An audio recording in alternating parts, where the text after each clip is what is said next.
आप सभी को राम राम। अंबुज तिवारी जी, अंबुज तिवारी जी,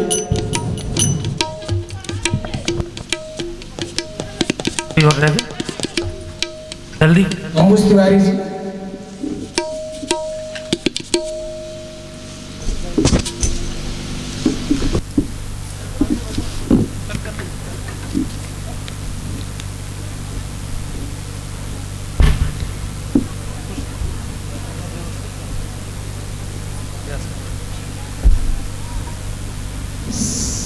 हरेंद्र सेठ जी की धर्मपत्नी भी यहाँ। हरेंद्र सेठ जी की पत्नी कृपया भी मंच पुष्पांजलि।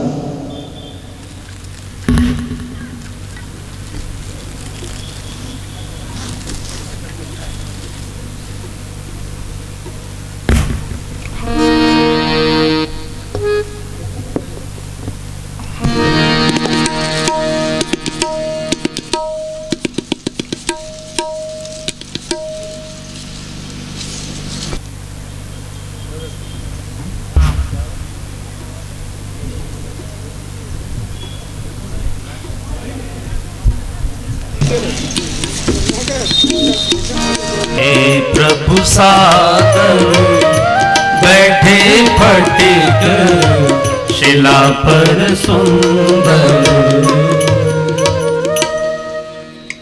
तो अरण्य कांड के प्रारंभ में ये चौपाइयां हैं, पहले ही दोहे में भगवान स्फटिक शिला पर बैठे हैं। और मैंने आपको ध्यान दिलाया कि दोपहर के 2 बजे भी यहां आपके अंबेडकर नगर जिले में मैक्सिमम टेम्परेचर 45 तक जाता है, लेकिन चित्रकूट में मैक्सिमम टेम्परेचर 50 तक जाता है, 50 डिग्री तक पूरा पहाड़ तपता है, बहुत गर्म एरिया है वो। लेकिन 50 डिग्री टेम्परेचर में भी अगर आप उस शिला को छुएंगे, स्पर्श करेंगे, तो वो शीतल रहती है। क्यों शीतल रहती है? क्योंकि उस पर सीताराम बैठा करते थे। भगवान सिखाना चाहते हैं कि हमारी गृहस्थी, हमारा जीवन कितना शांत हो, जितना सहज होगा, जितना शांत होगा, उतना जीवन शीतल होगा। तो वहां पर भगवान क्या कर रहे हैं? फूल खिले हुए हैं, बसंत की ऋतु है, और भगवान फूलों को चुनकर उनके आभूषण बना रहे हैं और उनसे जानकी जी का श्रृंगार कर रहे हैं। कैसे कर रहे हैं? अत्यंत आदर पूर्वक। सीत ही पहिराए प्रभु सादर। मैं यहां बैठे हुए बंधुओं को निवेदन करना चाहता हूं कि आप श्री राम को देखिए, वो जितने शानदार बाण चलाते हैं, वो जितने अच्छे योद्धा हैं, वो उतने अच्छे आभूषण भी बनाते हैं। दूसरी बात और ध्यान से सुनिए, वहां सुई नहीं है, सुई धागा नहीं है, वो बिना सुई के आभूषण बना रहे हैं। कानों के कर्णफूल बना रहे हैं, हाथों के गजरा होता है ना, हाथ में पहनने वाला, बालों में लगाने वाला। इधर तो फैशन नहीं है, लेकिन दक्षिण भारत में सभी माताएं शाम को अपने बाल में ऐसे फूलों का गजरा पहनती हैं। इधर उत्तर भारत में क्या हुआ कि आक्रमण इतने अधिक हुए पिछले 2000 साल में, ये सारी परंपराएं तहस नहस हो गई। दक्षिण की जो परंपराएं हैं, चूंकि दक्षिण में आक्रमण कम हुए, और हुए भी, जो आक्रमणकारी गया भी, वो तुरंत उसे दिल्ली भागने की पड़ी क्योंकि उसकी सत्ता न छिन जाए, तो वो लूटा और तुरंत दौड़ा वापस। इसलिए यहां दक्षिण में थोड़ी परंपराएं बच गई हैं। तो भगवान जानकी जी को फूलों के आभूषण पहना रहे हैं, और वो काय से बनेंगे? जब सुई नहीं है तो काय से बनेंगे? तो सीख में सीख को पिरो के, सीख में सीख को पिरो के उससे वो बनते हैं। आप कभी फूलों की माला देखेंगे तो हमारे यहाँ इतनी अच्छी मालाएं नहीं बनती। आप कभी बेंगलोर की मालाएं देखिए, कर्नाटक, इतनी सुंदर। ये जो आप देखते हैं ना, नेताओं को जो मोटे मोटे हार पहनाए जाते हैं, ये सब बेंगलोर से बनते। एक एक मन की 40-40, 50-50 किलो की मालाएं, और उसमें कहीं सुई का प्रयोग नहीं होता। वो सब सीख से सीख को बांध के ऐसे करके बनती है। तो भगवान आभूषण बना रहे हैं। क्योंकि मैं ध्यान दिला दूं कि अभी जो हमारे बच्चे पढ़ रहे हैं, वो केवल क्या पढ़ते हैं? Physics, science, math, chemistry, Hindi, और उसमें भी आगे चल के एक स्पेसिफिक सब्जेक्ट, कोई कॉमर्स पढ़ लेगा तो कोई बायो पढ़ लेगा तो कोई कुछ। लेकिन जो गुरुकुल होता था, गुरुकुल में 14 विद्याएं और 64 कलाएं सिखाई जाती।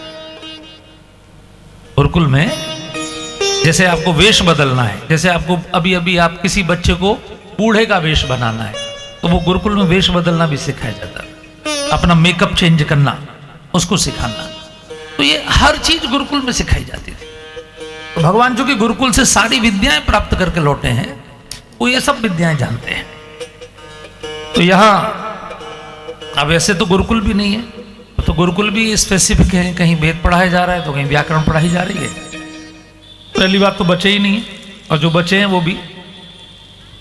अभी मैं महाराष्ट्र गया था, तो महाराष्ट्र में एक गुरुकुल था, अभी शुरू हुआ है वो कुछ दिन पहले। वहां 14 विद्याएं और 64 कलाएं हैं पूरी। यानी आप आश्चर्य करेंगे, 7वीं क्लास में पढ़ने वाले वहां के बच्चों ने मुझे सामने बिठा के, महाराष्ट्र में एक जिला है कोल्हापुर, जहां लक्ष्मी जी का मंदिर है बड़ा प्रसिद्ध, छत्रपति महाराज के वंशजों की राजधानी वहां रही। तो कोल्हापुर में वो गुरुकुल है, और सिद्ध कार्डेश्वर नाम का बहुत बड़ा मठ है, लगभग 20 किलोमीटर के क्षेत्र में फैला हुआ वो मठ का क्षेत्र है पूरा, उसमें वो गुरुकुल है। तो 7वीं क्लास के बच्चों ने मुझे सामने बिठाकर, महाराज जी ने, वहाँ के जो महाराज जी हैं, उन्होंने कहा कि मैं आपको विद्या दिखाता हूँ कैसी विद्या होती। तो मुझे सामने बिठा दिया, बच्चों से कहा बताओ इनके बारे में। तो उन्होंने ये भी बता दिया कि हमारा घर कैसा है, हमारे घर पर किस रंग का पेंट हो रहा है। यानी मथुरा में मेरा घर है, तो वो महाराष्ट्र में बैठ के वो बच्चे मेरे मथुरा के घर का वर्णन कर रहे थे। आपके ड्राइंग रूम में इस कलर का पेंट है, आपकी रसोई में इस कलर की फ्रिज रखी है, आपकी फ्रिज में ये सामान रखा है। कमाल, मैं आश्चर्यचकित था। तो महाराज जी बोले इसमें आश्चर्य की कोई बात नहीं है, इस विद्या को त्रिनेत्र विद्या कहते हैं। किसी भी व्यक्ति के बारे में जान लेना तो इसको त्रिनेत्र विद्या कहते हैं। कई बार ऐसे कुछ ज्योतिषी हमको बता देते ना कि आपका ऐसा है, तो हम सोचते हैं बहुत बड़ा चमत्कार है। ये हमारे भारत की सब विद्याएं हैं, और गुरुकुलों में ये सब विद्याएं पढ़ाई जाती थी। यानी मैंने देखा उनके 8वीं क्लास के बच्चे, उनकी बेटियां, ये जो बेटियां सामने बैठी है, ऐसी ऐसी बेटियां 8 सेकंड में 80 मीटर घोड़ा दौड़ाते हुए, यानी 8 सेकंड में 80 मीटर, इतनी तेज स्पीड से घोड़ा दौड़ाते हुए भाले से नीचे रखा हुआ जो उनका निशाना होता था उसको ऐसे उठा लेती थी। इतने तेजस्वी बच्चे 1-1 किलोमीटर लंबा बाण मार रहे थे। तो अद्भुत वो गुरुकुल। ऐसे गुरुकुल आपके क्षेत्र में भी हों तो आनंद हो, लेकिन उसके लिए कोई संकल्पवान व्यक्ति होना आवश्यक है। तो भगवान ये सारी विद्याएं सीखे हैं और जानकी जी का बहुत सुंदर श्रृंगार कर रहे हैं।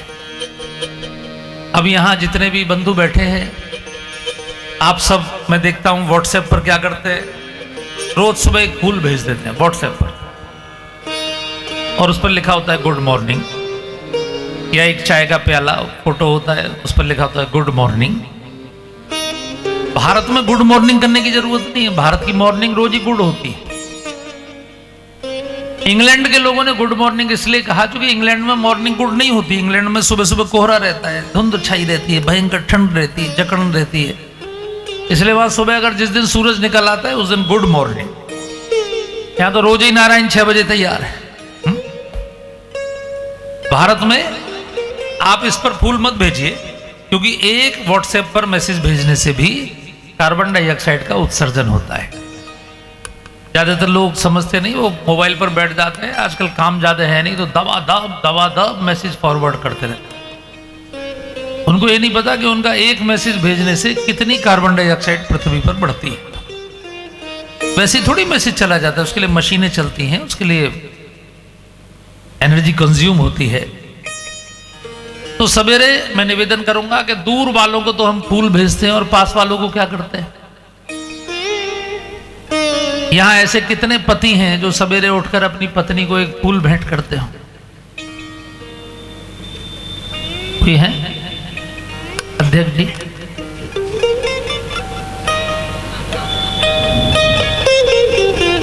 संयोजक जी? अरे एक फूल पहले घर से ही शुरुआत करो। जब पूरी दुनिया में हम गा रहे हैं सिया राम में सब जग जानी, करहूं प्रणाम जोरी जुग पानी। सिए राम में सब जग जानी, सीताराम जी को पूरे जगत में मैं देखूं, सबके अंदर देखूं। पहले घर से देखना शुरू करिए। पहले पति अपनी पत्नी में देखे, पत्नी अपने पति में देखे। अगर आपस में भगवान दिखाई पड़े तो कितना अच्छा हो जाए, फिर तो आप अर्धनारीश्वर हो जाएंगे। तो अगर आप राम जी के भक्त हैं तो राम जी से सीखिए। कई लोग टेंशन में रहते हैं, बहुत सारी समस्याएं गृहस्थी में रहती हैं, टेंशन में रहते हैं। राम जी से ज्यादा टेंशन तो आपको नहीं होगी।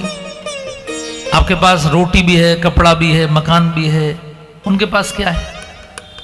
जब वो चित्रकूट में जिस घटना का मैं वर्णन कर रहा हूं, 12 साल से उन्होंने भोजन नहीं किया है। 12 साल से वो कुश की चटाई पर सो रहे हैं। पिछले 12 साल से वो कंदमूल फल खा रहे हैं। उनके पास कोई नए कपड़े नहीं है, वो पेड़ की छाल के कपड़े पहन रहे हैं, लेकिन कितने आनंद में है। वो सिखा रहे हैं कि आनंद वस्तुओं का गुलाम नहीं है। आनंद का इस बात से कोई मतलब नहीं है कि आपकी तिजोरी में कितनी गड्डियां हैं। आनंद आपके मन की वस्तु है। आप मन से प्रसन्न हैं तो आप आनंद में हैं। इसलिए भगवान से सीखिए और हर परिस्थिति में आनंद के साथ अपनी सुबह की शुरुआत अच्छी करिए। भगवान कितना सुंदर सिखा रहे हैं। यहां जितने भी हम सब लोग बैठे हैं, कथावाचक भी और कथा के श्रोता भी, हम सब गृहस्थ ही तो हैं। तो अपनी गृहस्थी मंगल में होगी तो सब मंगल में होगा। एक बार चुनी कुसुम सुहाए, निज कर भूषण राम बनाए। सीता ही पहिरा हे प्रभु सादर, बैठे फटिक शिला पर सुंदर। एक बार चुनी कुसुम सुहाए, एक बार चुनी कुसुम सुहाए।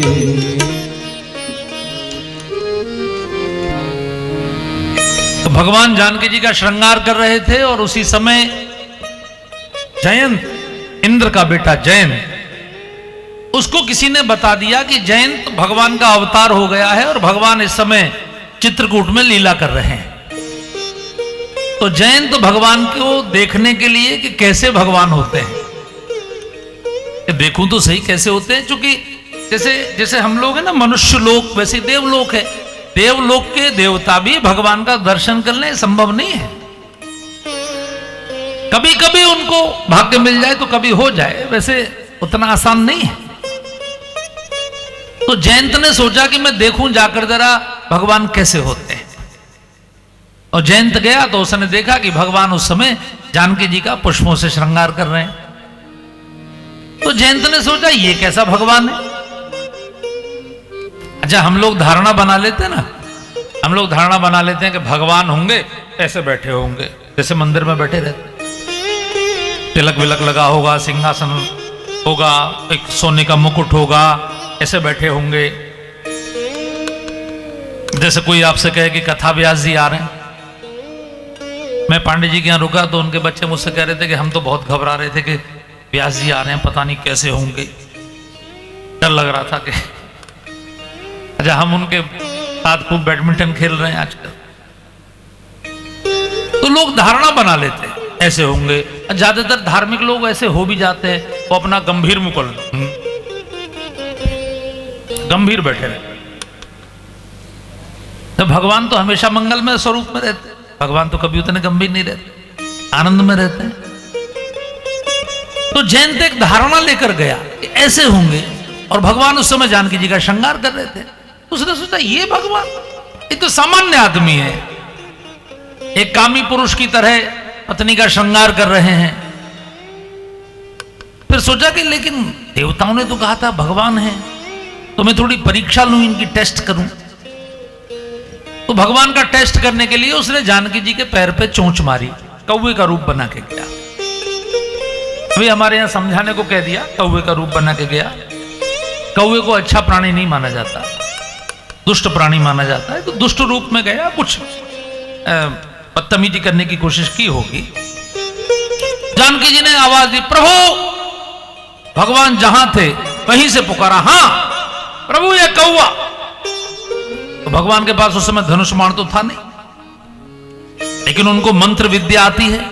आप जानते हैं बड़े बड़े अस्त्र जो होते हैं वो मंत्रों के अधीन होते हैं। किसी भी बाण पर आप आग्नेय अस्त्र, किसी भी बाण पर ब्रह्मास्त्र का संधान कर सकते।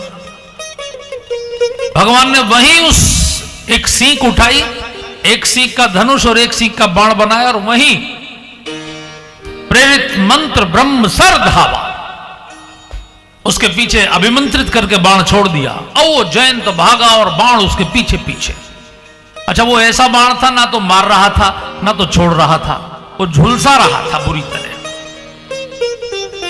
वो अजीब प्रकार का बाण था, मार भी नहीं रहा था छोड़ भी नहीं रहा था। जयंत का पूरा शरीर उस बाण से निकलने वाली जो गैसें थीं उनसे झुलस रहा था। ये और खराब कंडीशन है। लगातार आदमी जब कष्ट पाता है तो वो प्रार्थना करता है, हे भगवान मेरे प्राण ले लो, हे भगवान मुझे उठा लो, लेकिन उठता भी नहीं है। उसको जो कष्ट भोगने हैं वो तो उसे भोगने। तो जयंत भागा फिरा, सबसे पहले अपने पिताजी के पास पहुंचा, पिताजी बचाओ। उसके पिताजी ने कहा भाग जाए यहां से, नहीं तो ये बाण मेरे इंद्रलोक को, पूरे स्वर्ग को भस्म कर देगा। शिवलोक गया, ब्रह्मलोक गया, सब देवताओं के यहां गया, लेकिन कहीं पर उसे शरण नहीं मिली। क्यों नहीं मिली? काहू बैठन कहा न ओही, राख को सकई राम कर द्रोही। रामद्रोही की रक्षा भला कौन करेगा? वो तो हम ही हिंदुस्तान के लोग हैं जो रामद्रोहियों को भी उनकी भी सरकार बनाते रहते हैं। हमारे लोग तो बहुत उदार हैं, वो रामद्रोही को भी समर्थन करते हैं, लेकिन देवताओं में किसी में इतनी हिम्मत नहीं है। इसलिए भागा भागा जयंत पूरे ब्रह्मांड में दौड़ रहा था, लेकिन कहीं शरण नहीं मिल रही थी। तब देवर्षि नारद प्रकट हुए। आइए जरा नारद जी आए हैं तो 2 मिनट के लिए आप ताली बजाकर नारद जी का स्वागत करें। भजमन नारायण नारायण नारायण, भजमन नारायण नारायण नारायण, श्रीमन नारायण नारायण नारायण, श्रीमन नारायण नारायण, भजमन नारायण नारायण नारायण, भजमन नारायण नारायण नारायण, श्रीमन नारायण नारायण नारायण, श्रीमन नारायण नारायण नारायण, भजमन नारायण नारायण नारायण, भजमन नारायण नारायण, श्रीमन नारायण नारायण नारायण, श्रीमन नारायण नारायण नारायण, लक्ष्मी नारायण नारायण नारायण, लक्ष्मी नारायण नारायण नारायण, लक्ष्मी नारायण नारायण नारायण, लक्ष्मी नारायण नारायण नारायण, बद्री नारायण नारायण नारायण, बद्री नारायण नारायण नारायण, भजमन नारायण नारायण नारायण, भजमन नारायण नारायण। जरा सबकी ताली भाव से।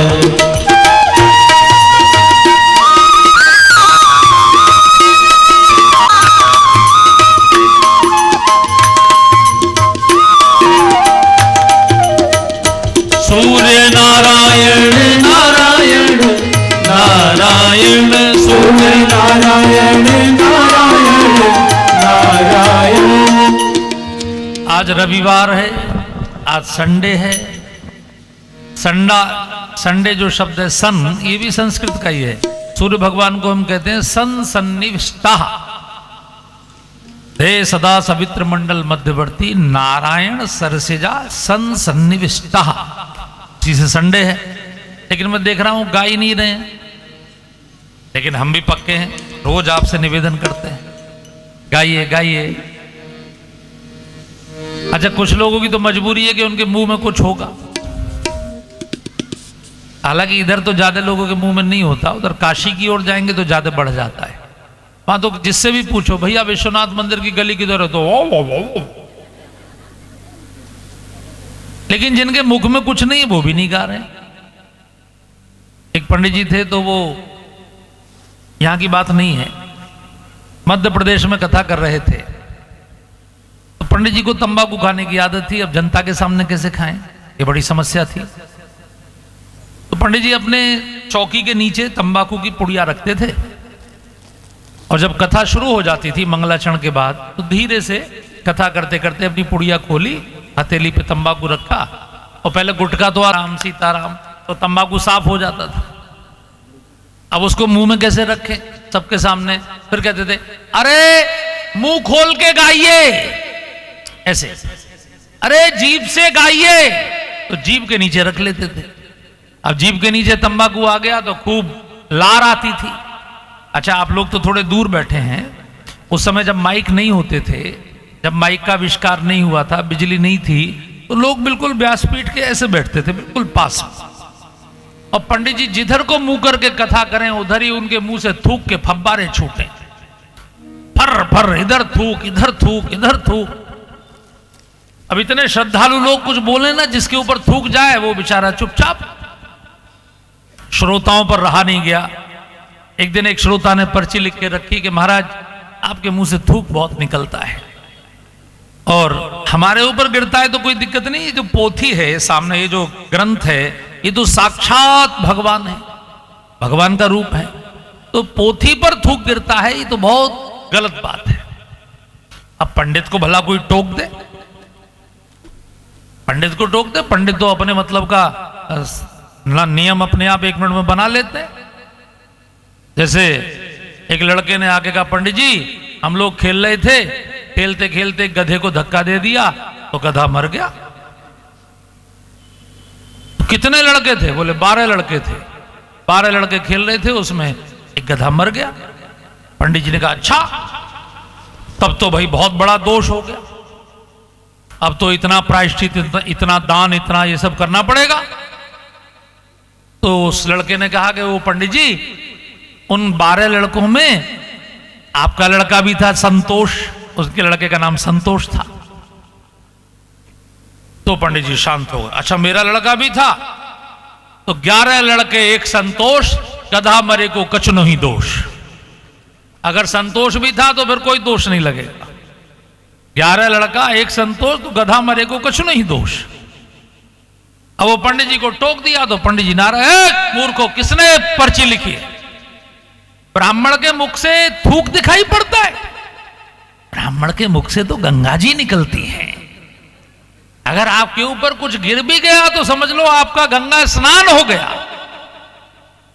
अब बड़े श्रद्धालु लोग थे मध्य प्रदेश के, तो वो समझ गए, उन्होंने हाथ जोड़ के कहा ठीक है महाराज, बड़ी हम तो धन्य हो गए, गंगा स्नान हो गया। सामने एक बूढ़ी माता जी बैठी थी, वो भी एकदम हाथ जोड़ के गदगद हो गई। अगले दिन अपने जवान लड़के को लेके आई, 17-18 साल का लड़का, और बिल्कुल सामने आके बैठा। पंडित जी ने जैसे ही मंगलाचरण प्रारंभ किया, मुंह खोल के आंखें बंद कर ली, वो लड़का आया उठ के और उसने एक पुड़िया खोली और पंडित जी के मुंह में लौट दी। अब तो पंडित जी का पूरा मुंह बिगड़ गया, कसेला हो गया। अरे क्या डाला तूने मेरे मुख में? तुरंत उन्होंने आंखें खोली, लड़का हाथ जोड़ के खड़ा हो गया। अरे बोले महाराज जी आपके मुख में तो गंगा जी हैं, अम्मा बता रही थी, अम्मा कल आपकी कथा में आई थी, कह रही थी आपके मुख में गंगा जी हैं। तो गंगा जी हैं तो तूने मेरे मुंह में क्या डाला? बोले पिछले साल हमारे पिताजी मर गए थे, यहां से गंगा जी 1500 किलोमीटर दूर है महाराज, तो हम उनकी चिता की राख गंगा जी में नहीं सिरा पाए थे। तो अम्मा ने कही कि बेटा जब गंगा जी जाओ तो चले जाना, एक पुड़िया तो कम से कम। तो मेरा निवेदन है कि जो नहीं गा रहे हैं वो कृपया, जिनके मुख में गंगा जी नहीं है, राम नाम गाएंगे तो आ जाएंगी। कलयुग में 2 ही आधार हैं। तुलसीदास जी ने कहा कलयुग 2 आधार, राम नाम सुर सर सलिल। तो जरा गा लीजिए, कल के बाद आपसे कोई नहीं कहेगा कि गाइए। आज मैं निवेदन कर, भजमन नारायण नारायण नारायण, भजमन नारायण श्रीमन नारायण नारायण नारायण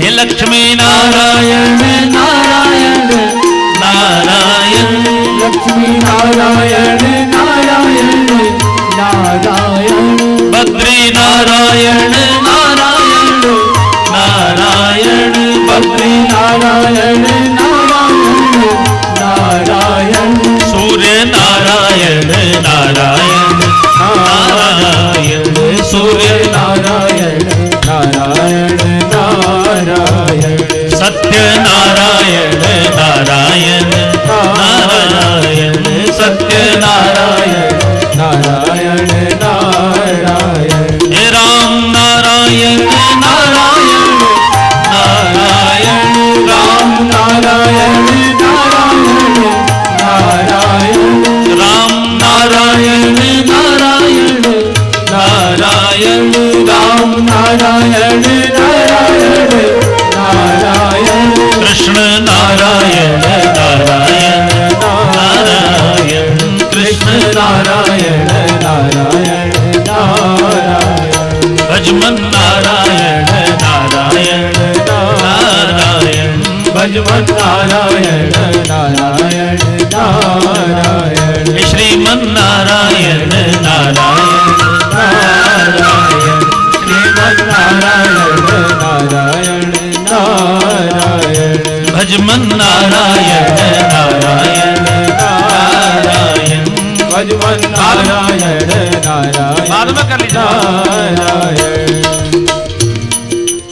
अभी विराजे आरती के समय कर विराज अच्छा ठीक है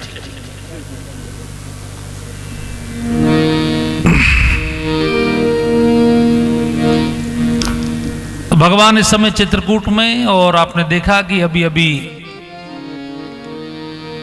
जयंत मां जानकी को चरणों में चोंच मार के गया और भगवान ने जयंत के पीछे अपना बाण छोड़ा और वो बाण जयंत को इतना बुरी तरह झुलसाया। लेकिन नारद जी की ये मर्यादा थी कि नारद जी को देखकर वो बाण रुक गया। जैसे अभी मान लीजिए 1 मीटर पीछे चल रहा था, नारद जी को देख के बाण 100 मीटर पीछे रुक गया तो जयंत को थोड़ी शांति मिली, कष्ट से निजात मिल गई। जयंत ने कहा देवर्षि जाइएगा नहीं, अंतर ध्यान मत होइएगा, मैं मरा जा रहा हूं, आपके प्रकट होने से मुझे बड़ी राहत मिल गई। नारद जी ने पूछा बेटे क्या बात हो गई? तो जयंत ने सारी बात बताई। नारद जी ने कहा फिर कहां भागा फिर रहा है? बोले क्षमा मांगने, जमानत लेने, कोर्ट कोर्ट चक्कर लगा रहा हूं, कभी सेशन कोर्ट, कभी डिस्ट्रिक्ट कोर्ट, कभी हाई कोर्ट, कभी सुप्रीम कोर्ट, कहीं से भी राहत नहीं मिल रही है। नारद जी ने कहा कमाल का आदमी है, अरे जिनका अपराध किया उनके पास जाना, अपराध तो तूने राम जी का किया और क्षमा मांग रहा है जाके इंद्र के यहां, शिव के यहां, ब्रह्मा के यहां और देवताओं के यहां, तो वो कैसे क्षमा कर सकते हैं? जिनका अपराध किया वही तो क्षमा करेंगे, वहीं जा। जयंत ने कहा वो तो मार डालेंगे, उन्होंने मेरे पीछे बाण छोड़ रखा है मारने के लिए। नारद जी ने कहा तुझे मारने के लिए बाण नहीं छोड़ा है, सुधारने के लिए छोड़ा है। अगर मारना होता 1 सेकंड में तुझे टपका देते, मारना नहीं बेटे, सुधारना चाहते, क्योंकि तू देवताओं का बेटा है ना, वो जानते हैं कि थोड़ा सा बिगड़ गया है, सुधर जाएगा। अच्छा, नारद जी ने समझाया तो उसकी समझ में आया कि हाँ बात तो ठीक है। तो नारद जी ने कहा जा वहीं जाके क्षमा मांग। जयंत ने कहा लेकिन किस मुख से जाऊं? बोले इसी मुख से जा। भगवान को ओरिजिनलिटी पसंद है, लेकिन जिसने अपना सही परिचय दिया, जैसे विभीषण ने जाके ये नहीं कहा कि मैं बहुत बड़ा पुण्यात्मा हूं, मैं बहुत बड़ा आपका भक्त हूं। विभीषण जब शरण में आया तो उसने सीधे सीधे कहा प्रभु मैं उल्लू हूं, मैं रावण का भाई हूं, मेरा जन्म राक्षस वंश में हुआ है। नाथ दशानन कर में भ्राता, निशिचर वंश जन्म सुर त्राता, सहज पाप प्रिय तामस देहा जथा उलू कही तम बरनेहा नाथ दशानन कर में भ्राता निश्चर वर्ष जन्म शुरताता। आजकल लोग जब विजिटिंग कार्ड छपवाते हैं अपना, वो एक स्लिप जैसी होती है जिस पर लिखा रहता है कि आप नाम ये, फोन नंबर ये, तो उसमें उनके भूतपूर्व पद भी छपे रहते हैं। भूतपूर्वीय, भूतपूर्वीय, भूतपूर्वीय। भूत बन गए लेकिन फिर भी नहीं छोड़ रहे। तो उसमें व्यक्ति अपने गुण गिनाता है, मुझ में कितने गुण हैं, मुझ में कितनी क्वालिटीज हैं। लेकिन विभीषण अपने दोष प्रकट कर रहा है। भगवान को यह पसंद है कि आदमी अपनी असलियत बताए कि मैं असल में क्या हूं। इसलिए भगवान रीझ गए उस पर, 1 सेकंड में उसको लंकापति बना। तो ये नारद जी ने जयंत को कहा अपने ओरिजिनल रूप में जा, इस रूप से, जिस रूप से तूने गलती की है इस रूप में जा। तो ठीक है गुरुजी मैं चला जाऊंगा, लेकिन मैं वहां जाकर क्या कहूंगा? बोले त्राहिमाम त्राहिमाम करते हुए जाना, वो शरणागत पर प्रहार नहीं करते। मैं शरणागत हूं ऐसा बोलते हुए जाना। बोले वो फिर पूछेंगे कि भाई पहले क्यों भाग गया था, पहले क्यों भागा था? फिर मैं क्या कहूंगा? नारद जी ने कहा उनसे कहना आपका प्रभाव देखने गया था, आपका प्रभाव कहां कहां तक छाया हुआ है। जयंत ने कहा मैं तो बता दूंगा, लेकिन फिर वो पूछेंगे अब क्या देखने आया है? प्रभाव तो देख आया, अब क्या देखने आया है? नारद जी ने कहा जयंत भगवान से कहना आपका प्रभाव देख आया, अब आपका स्वभाव देखने आया हूं, आपका स्वभाव कैसा है। मैंने सुना है नारद जी के मुख से कि आपकी शरण में जो आता है आप क्षमा कर देते हैं। जयंत गया, भगवान को वही सब कहा। भगवान ने कहा कितना प्रभाव देखा आपने मेरा? बोले प्रभु समस्त ब्रह्मांडों में मैं नाप नहीं पाया आपका कितना प्रभाव है। अतुलित बल अतुलित प्रभुताई, अतुलित बल अतुलित प्रभुताई, मैं मति मंद जान नहीं पाई, मैं मति मंद जान नहीं पाई।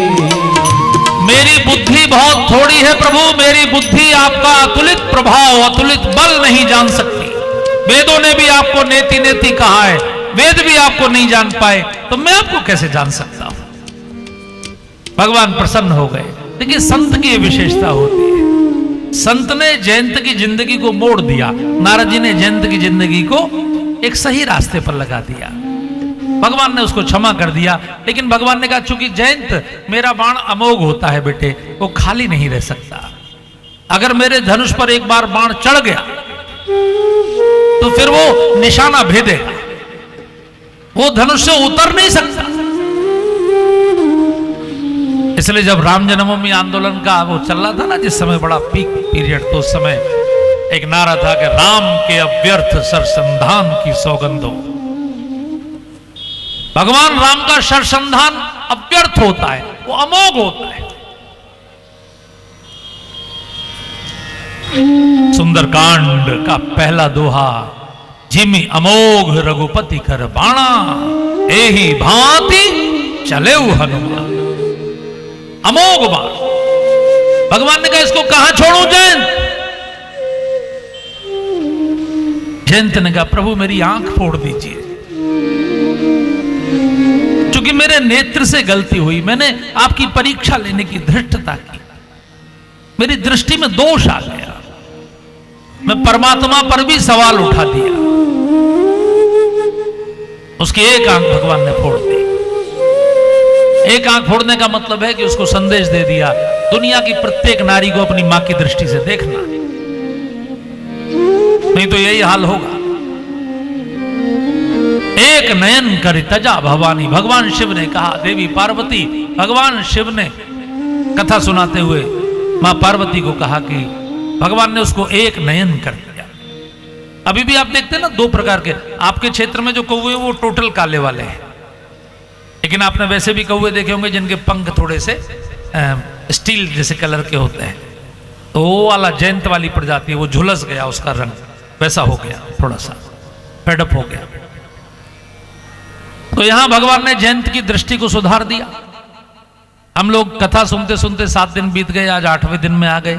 हम भी भगवान से प्रार्थना करें, प्रभु जयंत की दृष्टि तो सुधर गई, हमारी भी सुधर जाए, क्योंकि हम भी कलयुग के लोग हैं, हमारी दृष्टि में भी बहुत सारे दोष हैं। तो बड़ी सुंदर हमारे बिंदु जी महाराज, जो बहुत बड़े कथाकार हुए वृंदावन के, बहुत बड़े, जिनके बहुत प्यारे भजन प्रसिद्ध हैं, उनकी वाणी में एक सुंदर सा भजन हम सब लोग। तुमने घनश्याम अधीनों को जो तारा होगा, तुमने घनश्याम अधीनों को जो तारा होगा, तो कभी हमको भी तरने का सहारा होगा, तो कभी हमको भी तरने का सहारा होगा। तुमने घनश्याम अधीनों को जो तारा होगा, तुमने घनश्याम अधीनों को जो तारा होगा।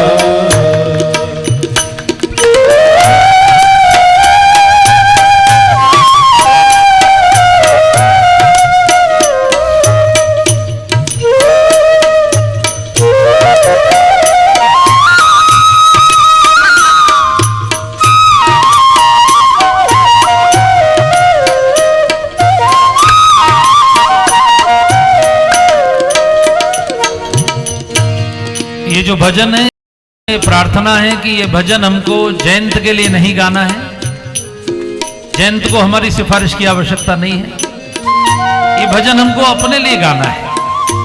इसलिए बड़े भाव से, आज नवमी की पवित्र तिथि है, मार्गशीर्ष के शुक्ल पक्ष की नवमी है। आप जानते हैं नवमी भगवान राम को बड़ी प्रिय है, क्योंकि नवमी को ही उनका जन्म है। उनके चरणों में अपनी वाणी से हम सभी एप्लीकेशन लगाएं। कभी मेरी भी कुटिलता को सुधारोगे भला, कभी मेरी भी कुटिलता को सुधारोगे भला, कभी मेरी भी कुटिलता को सुधारोगे भला, कभी मेरी भी कुटिलता को सुधारोगे भला।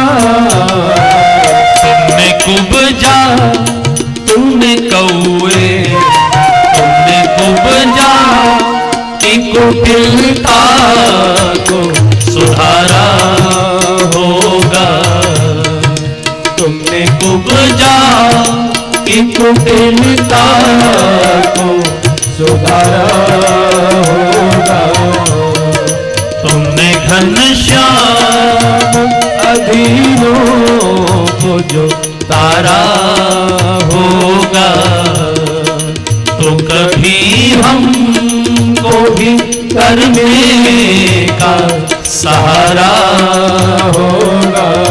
जय हो।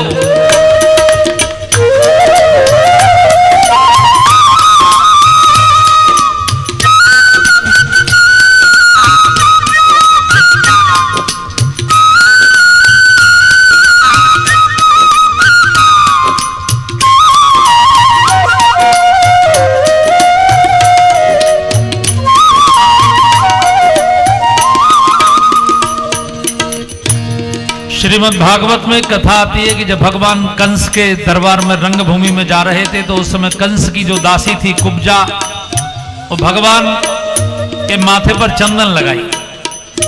वो चंदन वो लेकर जा रही थी कंस के लिए, अंगराग, लेकिन भगवान ने कहा कुब्जा, उसको सब लोग बोलते थे कुबड़ी कुबड़ी, क्योंकि उसका शरीर टेढ़ा था, विकलांग थी वो, कमर पे कुबड़ उभरा हुआ था, तो सब उसको कुबड़ी कुबड़ी बोलते थे। लेकिन भगवान ने उसको पुकारा, ए सुंदरी, सुंदरी कह के पुकारा, तो उसको भरोसा नहीं हुआ कि मुझे को कोई सुंदरी कहेगा। लोगों ने कहा, अरे तुझे कह रहे हैं कुब्जा, तुझे सुंदरी कह रहे हैं। भगवान ने कहा, सुंदरी हमको नहीं लगाओगी? तो कंस के लिए, राजा के लिए जो ले जा रही थी चंदन, उसने भगवान को लगाया। भगवान ने कहा, जानती हो राजा आपको फांसी पर चढ़ा देगा, क्योंकि ये बहुत बड़ा राजद्रोह है, राजा की वस्तु किसी दूसरे को देना। तो उसने कहा, प्रभु अब आपके माथे पर चंदन लगाने का सौभाग्य मिल गया, अब फांसी भी मिले तो भी मेरे लिए धन्यता की बात है, मुझे कोई अफसोस नहीं है, परमात्मा के माथे पर तिलक करने का अवसर मिल गया। भगवान ने उसकी परीक्षा ली और वो उसमें पास हुई। देखिए, जो जान की बाजी लगा दे वही तो सच्चा भक्त। तो भगवान ने उसे निकट, यहां आओ सुंदरी, पास आओ, और अपने पैर के अंगूठे से उसके पैर को दबाया और उसकी ठोड़ी पर अपनी 3 उंगलियां लगा के ऐसा झटका मारा कि उसके शरीर की सारी विकलांगता एक झटके में समाप्त हो गई। वो सुंदरी हो गई, उसका रूप परिवर्तित हो गया। इसलिए कभी मेरी भी कुटिलता को सुधारोगे भला, कभी मेरी भी कुटिलता को सुधारोगे भला। तुमने कुब्जा, तुमने कुब्जा, तुमने कुब्जा की कुटिलता को सुधारा होगा। तुमने कुब्जा की कुटिलता को सुधारा होगा। तो कभी हमको भी करने का सहारा होगा। तुमने घनश्याम अधीनों को जो तारा होगा। जय हो।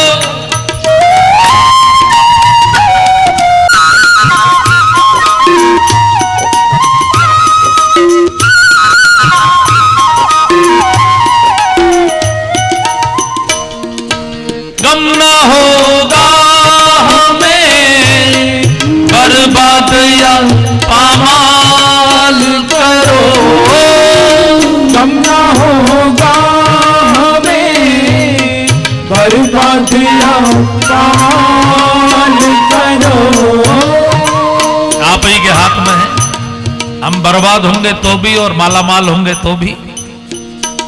अगर हम मालामाल होंगे तो आप ही का यश बढ़ेगा कि देखिए भगवान की कथा गाते थे, भगवान की कथा कराते थे, इसका पुण्य मिला, उससे आप ही का यश बढ़ेगा। और बर्बाद होंगे तो आपकी बदनामी होगी, हमारी थोड़ी होगी। इसलिए गाइए, जितने लोग सुनने आए वो तो कम से कम गाइए। गम न होगा बर्बाद या पामाल करो। गम न होगा बर्बाद या पामाल करो। नाम हर हाल में बदनाम तुम्हारा होगा। नाम हर हाल में बदनाम तुम्हारा होगा।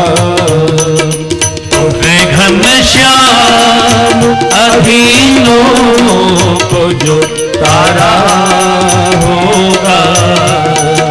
तो कभी हमको भी तरने का सहारा होगा। जय हो।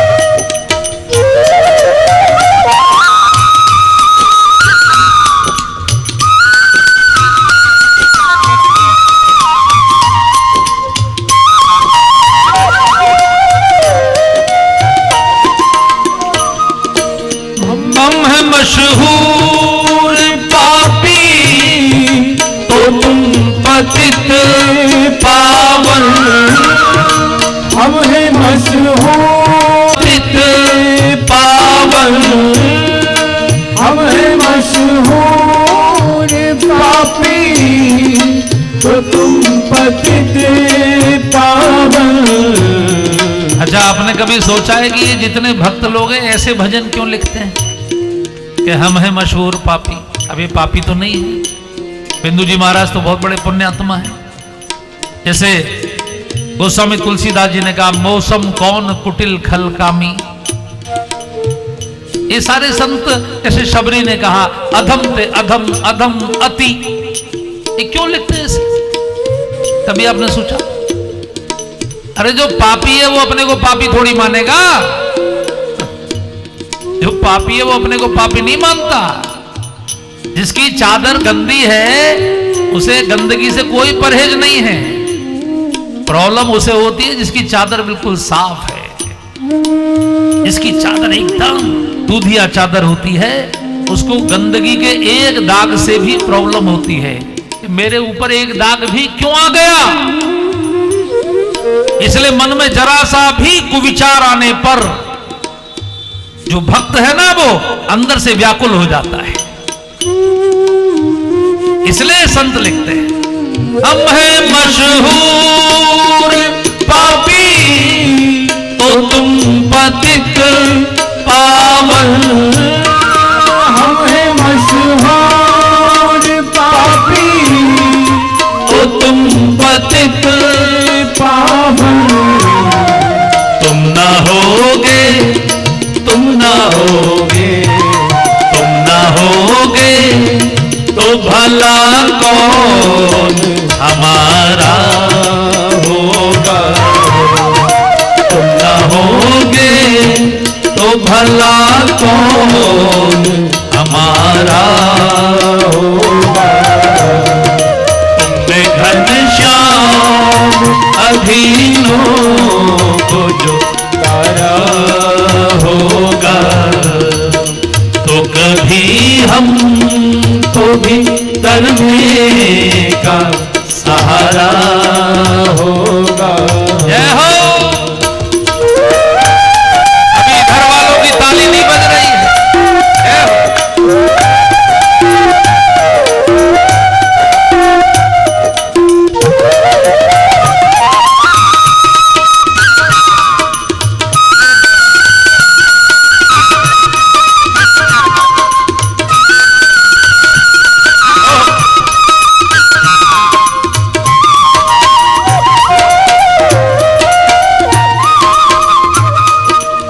अंतिम पंक्तियों के लिए आप सबसे निवेदन, माना सरकार की नजरों में अनेकों ही अधम।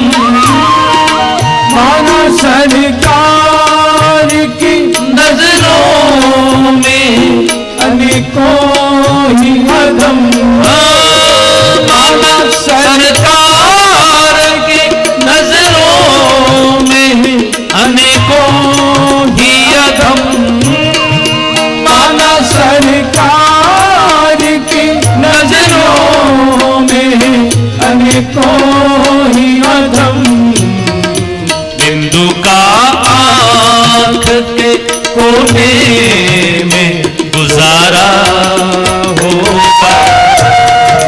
बिंदु का आंख के कोने में गुजारा होगा।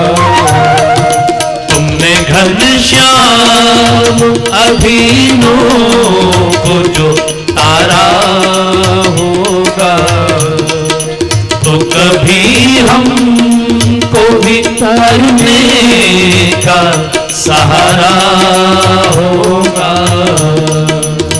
जो तारा होगा, जो तारा होगा।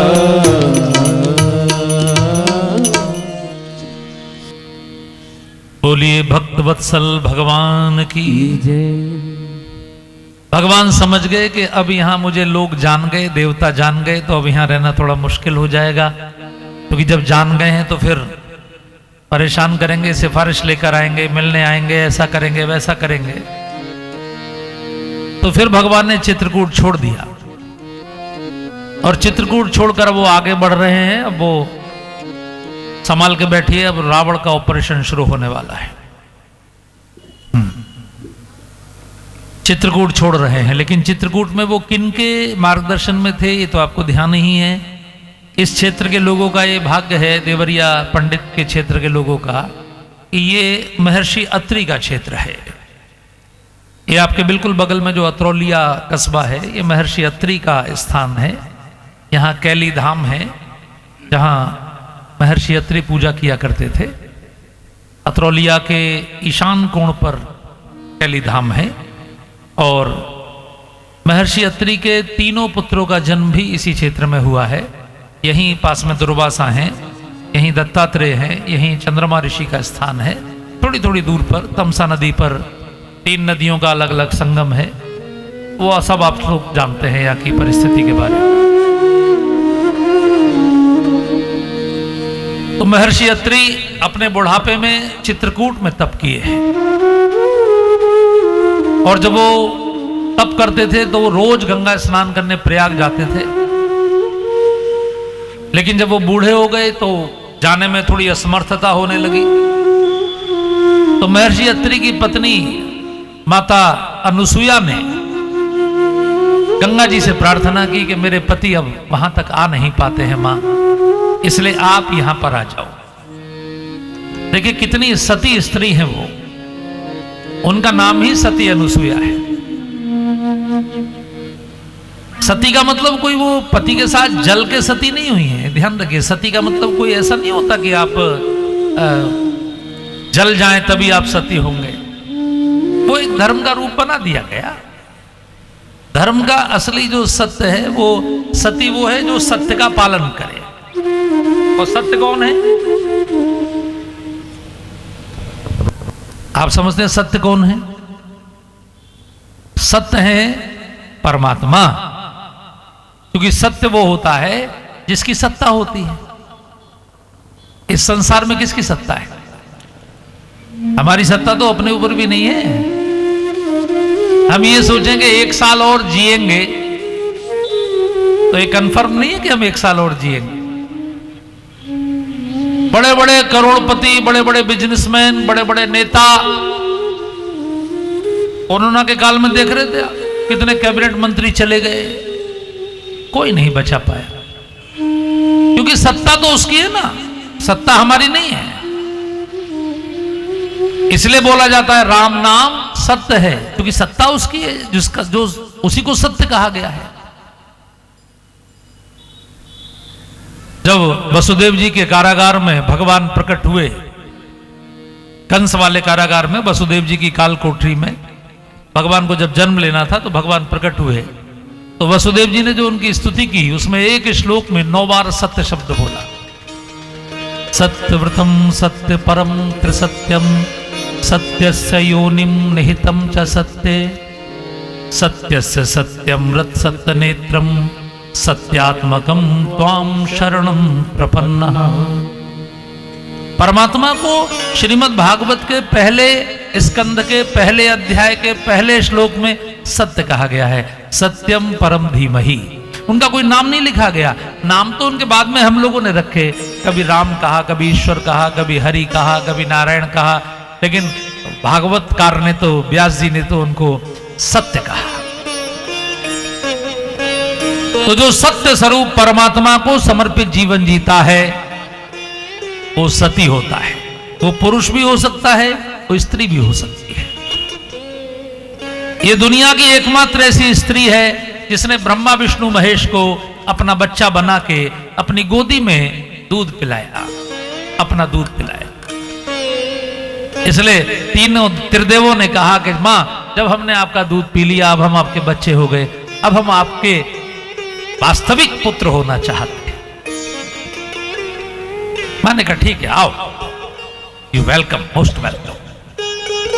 और भगवान शिव जब मां के गर्भ से प्रकट हुए तो उनका नाम दुर्वासा हुआ। वो शिव के अंश है, दत्तात्रेय नारायण के अंश है, चंद्रमा ऋषि ब्रह्मा जी के अंश है। वो सती अनुसुईया वो कितनी तपस्विनी स्त्री हैं कि उन्होंने गंगा जी से कहा, मां मेरे पति अब जा नहीं पाते गंगा जी तक, बूढ़े हो गए हैं, तो आप ही आ जाया करो। तो गंगा जी ही आ जाती है। गंगा जी वहीं प्रकट हो गई चित्रकूट में, उनका नाम मंदाकिनी हो गया। सुरसरिधार नाम मंदाकिनी, सुरसरिधार नाम मंदाकिनी, जो सब पातक पोतक डाकिनी, सुरसरिधार नाम मंदाकिनी, जो सब पातक पोतक डाकिनी। मंदाकिनी कौन लाया है? अत्रि प्रिया निज तपबल आनी, अपने तप के बल पर लेकर आई है मां अनुसुईया मंदाकिनी। तो ये जो क्षेत्र है ना आपका, ये बहुत बड़े तपस्वियों का क्षेत्र है। कहीं ब्रह्मचारी बाबा हैं, कहीं पोहारी बाबा हैं, कहीं गोविंद साहब हैं, कहीं बहिरा देव हैं, तो पूरा बहुत तपस्वियों का क्षेत्र है। आज भगवान चित्रकूट से विदा ले रहे हैं, इसलिए महर्षि अत्रि के आश्रम में गए हैं। और महर्षि अत्रि क्या करते हैं रोजाना पिछले 12 साल से? महर्षि अत्रि रोज भगवान की कुटिया पर आते हैं और रोज भगवान को कथा सुनाते हैं। भगवान ने 12 साल क्या किया? कथा सुनी। जहां बैठ भ्राता सहित नित्य सिय राम सुजान, सुनहि कथा इतिहास सब आगम निगम पुराण। 12 साल में एक दिन भी ऐसा नहीं गया तब भगवान ने कथा ना सुनी। नित्य चित्रकूट के ऋषि आते हैं, महर्षि अत्रि की अध्यक्षता रहती है, सुनते हैं भगवान, लगातार सुनते हैं।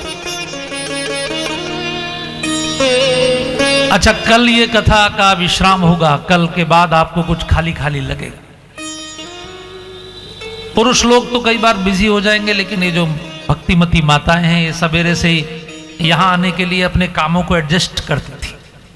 कुछ काम कथा से पहले निपटाना, कुछ काम कथा के बाद निपटाना, ऐसे करना पड़ता है, तभी ये 3-4 घंटे का समय निकल पाता है। तो इनको भी बहुत खाली लगे कल से। केवल एक 8-9 दिन के कार्यक्रम में जब इतना खाली लगता है, तो आप सोचिए जिनके पास भगवान 12 साल रहे होंगे, उनको कैसा लगा हो? आप सोच के देखिए।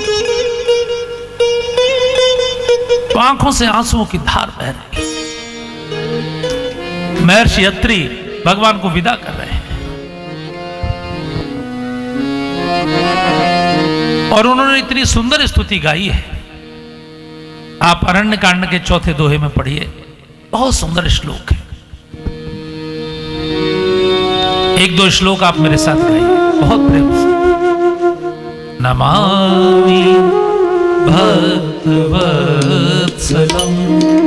कृपालु शील को, नमामि भक्तवत्सलं कृपालु शील को, नमामि भक्तवत्सलं कृपालु शील कोमलं, नमामि भक्तवत्सलं सभी कोशिश करें, सभी गाएं। शील कोमलं, भजामि ते पदाम्बुजं, भजामि ते पदाम्बुजम्, अकामेना स्वधामदं, नमामि भक्तवत्सलं कृपालु शीलकोमलं, नमामि भक्तवत्सलं कृपालु शील कोमलम्।